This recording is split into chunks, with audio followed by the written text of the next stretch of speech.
آپ اکیلے اپنی چارپائی پہ بستر کے اندر منہ دے کے بھی درد سے کہیں گے نا معاف کر دے تو وہ تو مہربانی بڑا ہے۔ میرے نبی پاک صلی اللہ علیہ وسلم مثال دیتے ہیں، فرمایا ایک آدمی صحرا میں جا رہا، صحابہ سے حضور خطاب کر رہے ہیں، فرمایا ایک آدمی صحرا میں جا رہا تھا، اس نے اپنی اونٹنی پہ کھانا پانی پیسے ہر چیز رکھی ہوئی تھی، صحرا تھا بہت بڑا، درمیان صحرا کے گیا تو تھوڑا سا سستانے کے لیے آرام کرنے کے لیے اونٹنی سے نیچے اترا۔ اب اس نے اونٹنی کی لگام اونٹنی کی نکیل اپنے سرہانے کے نیچے رکھی، ہاتھ کے ساتھ پکڑی اور سو گیا۔ تھوڑی ہی دیر کے بعد جب اس کی آنکھ کھلی تو دیکھا اونٹنی غائب ہے۔ صحرا میں وہ پیدل نہ آگے جا سکتا ہے نہ پیچھے جا سکتا ہے، نہ دائیں نہ بائیں، کھانے کو روٹی نہیں، پینے کو پانی کا قطرہ نہیں، تھوڑا ادھر بھاگا ادھر بھاگا، تھک گیا۔ کریم محبوب فرماتے ہیں وہ پوری طرح نڈھال ہو گیا اور مایوس ہو گیا، معاذ اللہ، مایوس ہو کے دوبارہ اسی جگہ آ کے لیٹ گیا جہاں پہلے لیٹا تھا، انتظار کرنے لگا کہ اب موت ہی آئے گی، آخری وقت ہے، اب نہ میں پیدل یہ صحرا کراس کر سکتا ہوں، نہ پیچھے جا سکتا ہوں، نہ کھانا ہے نہ پانی ہے، سوائے موت کے کوئی سہارا نہیں۔ حضور فرماتے ہیں وہ رستے میں دوبارہ لیٹ گیا، اچانک اس نے رخ بدلا تو اونٹنی سامنے کھڑی تھی۔ حضور نے صحابہ سے پوچھا بتاؤ نا اسے بھلا کتنی کو خوشی ہوگی؟ یا رسول اللہ جی سے نئی زندگی مل گئی ہے۔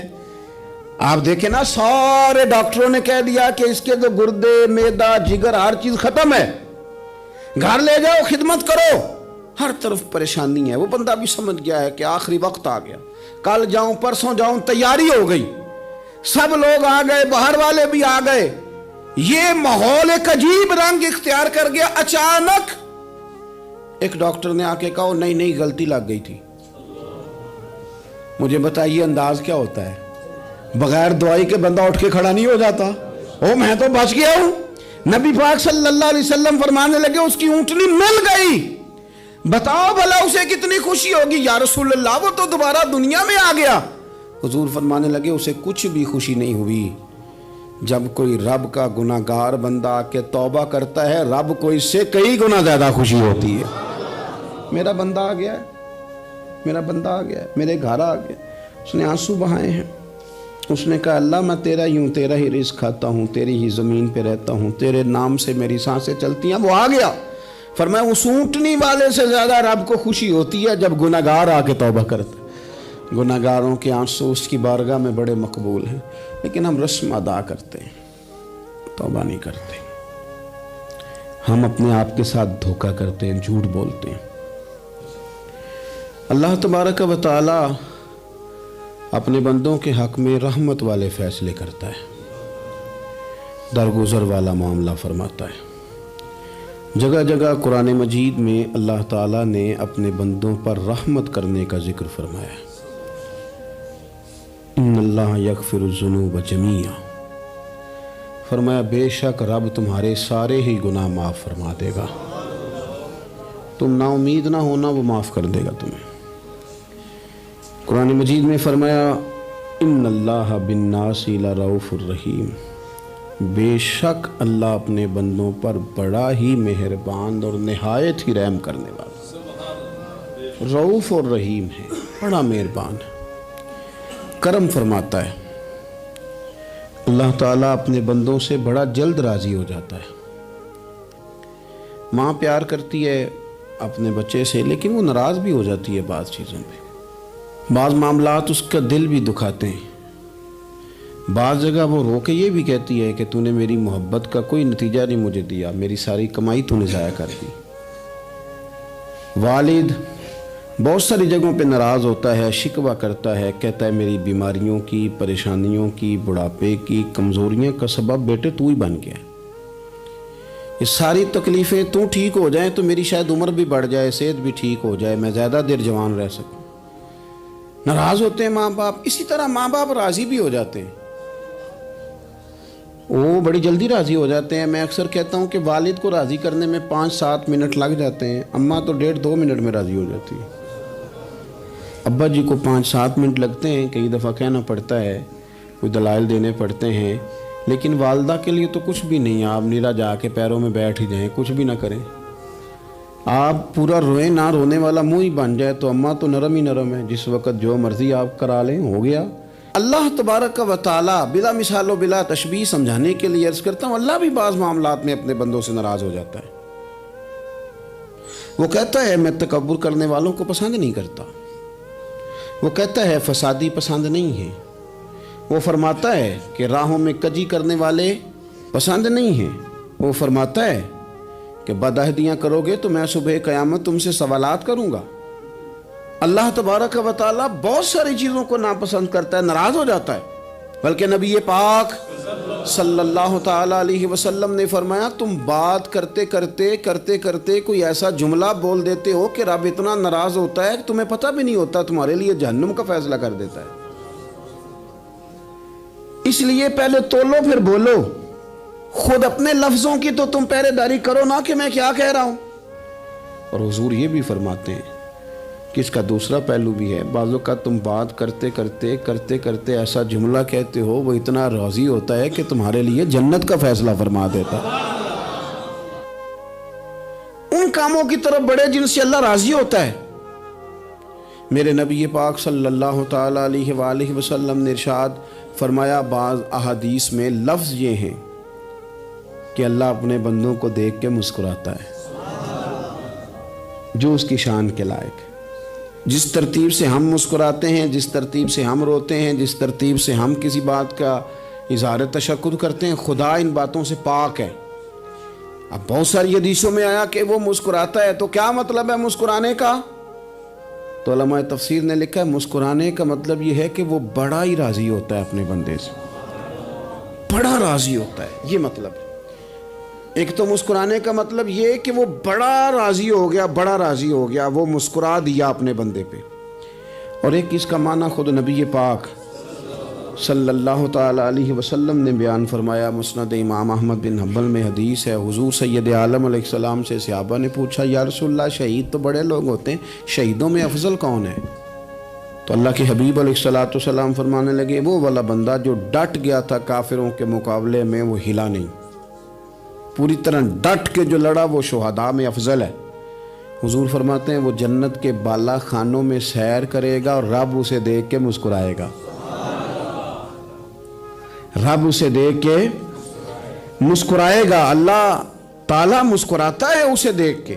اور اگلے جملے میں حضور نے وضاحت کر دی، فرمایا جب رب دنیا میں کسی پر مسکراتا ہے نا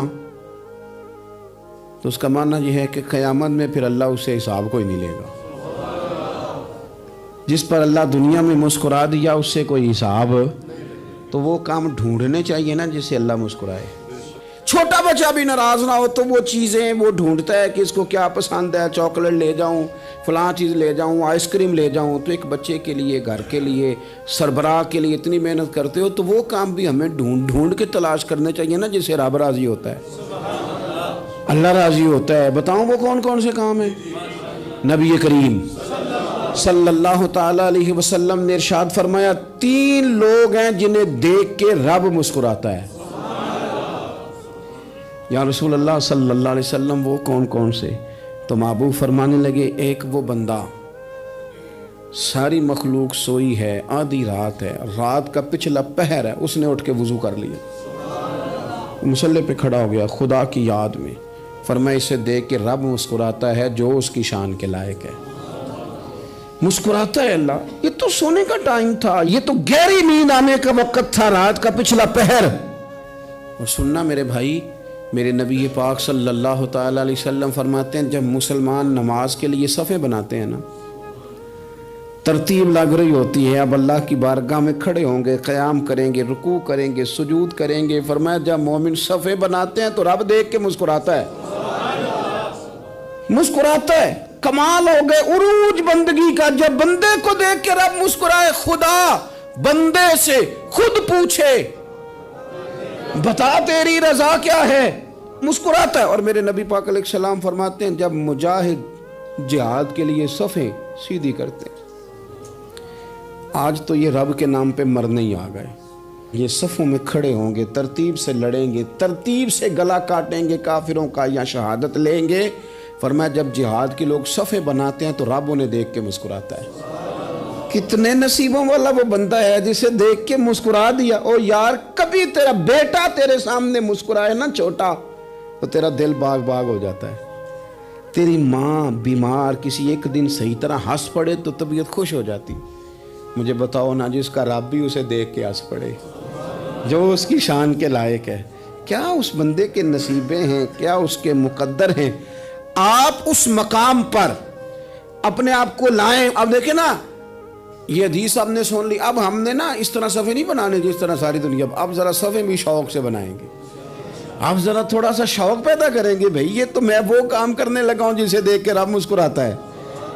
نبی پاک صلی اللہ علیہ وسلم نے فرمایا جب کوئی بندہ توبہ کرتا ہے نا,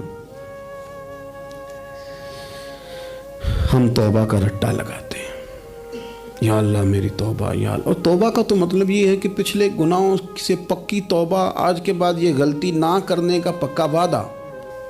آج کے بعد رشوت تو نہیں نہ لے گا, ملاوٹ تو نہیں نہ کرے گا, یہ توبہ ہے. اور اگر سارے کام اسی طرح کرنے تو پھر یہ توبہ کا رٹا ہے, تو جتنا مرضی لگاؤ. حضرت علی بن ربیعہ رضی اللہ تعالیٰ عنہ فرماتے ہیں میں مولا علی کے ساتھ تھا, مقام حرہ کی طرف جا رہے تھے. حضرت علی نے ہاتھ اٹھا کے دعا مانگی ہماری تعلیم کے لیے, ورنہ حضرت علی ہم صحابہ کو محفوظ عن الخطا تو مانتے ہیں نا. ہاتھ اٹھا کے کہا اے اللہ ہمارے گناہ بخش دے, تیرے علاوہ کوئی معاف کرنے والا نہیں. اور پھر حضرت علی آسمان کی طرف دیکھا اور دیکھ کے نا حضرت علی بن ربیعہ کو تو مسکرائے. حضرت علی بن ربیعہ کہنے لگے حضور مسکرائے کیوں ہو؟ فرمانے لگے ایک دن میں حضور کے ساتھ اسی طرح آیا تھا, اسی طرح حضور نے دعا فرمائی تھی ہماری تعلیم کے لیے, اور پھر حضور مجھے دیکھ کے مسکرائے تھے اور فرمایا جب کوئی بندہ رب کی بارگاہ میں اس طرح استغفار کرتا ہے تو رب مسکراتا ہے, اور مسکرا کے فرماتا دیکھ لو میرے بندوں کو پتا ہے کہ میرے علاوہ معاف کرنے والا کوئی نہیں. انہیں پتا ہے, تم اس کی بارگاہ میں رجوع تو لاؤ, آؤ تو صحیح دو آنسو لے کر. اقبال کہتے ہیں کہ موتی سمجھ کے شان کریمی نے چن لیا, قطرے دو گرے میرے ار کے انفعال کے. دو میں نے آنسو بہائے تھے تو اس کے کرم نے تو موتی سمجھ کے چن لیے. سنو نا حضور اس استغفار کو اللہ کو یار رات کو توبہ کر کے سونا چاہیے ہمیں. کچھ غلطیاں ہم کرنا نہیں چاہتے پر ہم سے ہو جاتی ہیں, کچھ دل ہم توڑنا نہیں چاہتے پر وہ ٹوٹ جاتے ہیں, ہماری مجبوری ہوتی ہے ٹوٹ جاتے ہیں. رات کو اس کی بارگاہ میں ہاتھ باندھ کے کشکول طلب دراز کر کے خوب استغفار پڑھنا چاہیے کہ مالک بندے ہیں نا کیا کریں, خدا را خیال کریں. دنیا روٹتی ہے تو روٹ جائے, رب رسول ناراض نہ ہونے پائیں, اس کا خیال کریں. حضور فرماتے ہیں وہ مسکراتا ہے, اسے خوشی ہوتی ہے جب کوئی اس کا بندہ اس کی طرف رجوع کرتا ہے. میرے عزیزو رسول پاک صلی اللہ تعالی علیہ وسلم نے ان لوگوں کے تذکرے کیے جنہیں دیکھ کے رب مسکراتا ہے. نبی پاک صاحب الالاق صلی اللہ تعالی علیہ وسلم فرماتے ہیں, مسند امام احمد بن حنبل دیکھیے, فرمایا رب اس وقت بڑا ہی مسکرائے گا جب قاتل بھی جنت میں جائے گا, مقتول بھی جنت میں جائے گا. یا رسول اللہ مقتول تو گیا, یہ قاتل کیسے چلا گیا؟ حضور فرماتے ہیں جائے گا, اور جائے گا اور رب مسکرائے گا جو اس کی شان کے لائق ہے. یا رسول اللہ کس طرح؟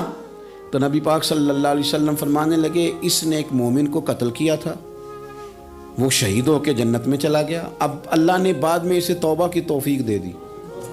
پہلے اس نے کلمہ پڑھا, پھر یہ میدان میں اترا, کافروں سے لڑا, یہ شہید ہوا, رب نے اسے بھی جنت دے دی. قاتل بھی جنت میں, مقتول بھی جنت میں. اور بات اتنی انوکھی ہے کہ رب دیکھ کے مسکرا رہا ہے جو اس کی شان کے لائق ہے. ہم جلدی میں ہیں, ہم انتظار نہیں کر رہے کہ شاید توبہ کر جائے, ہم انتظار نہیں کر رہے. لیکن میرے عزیز اتنی جلدی نہ کریں. سوچوں کا صاف ہونا, ذہنوں کا پاک ہونا, اور لوگوں کے بارے میں گمان کا اچھا ہونا. آپ کسی نفسیات کے ڈاکٹر کے پاس چلے جائیں, اسے کہیں ٹینشن بڑی ہے. میں ان کے مضامین پڑھتا رہتا ہوں, وہ سب سے پہلا سبق آپ کو یہ پڑھائیں گے کہ اچھا سوچا کریں. اچھا سوچنے سے بندہ تندرست رہتا ہے. کس سے بندہ تندرست رہتا ہے؟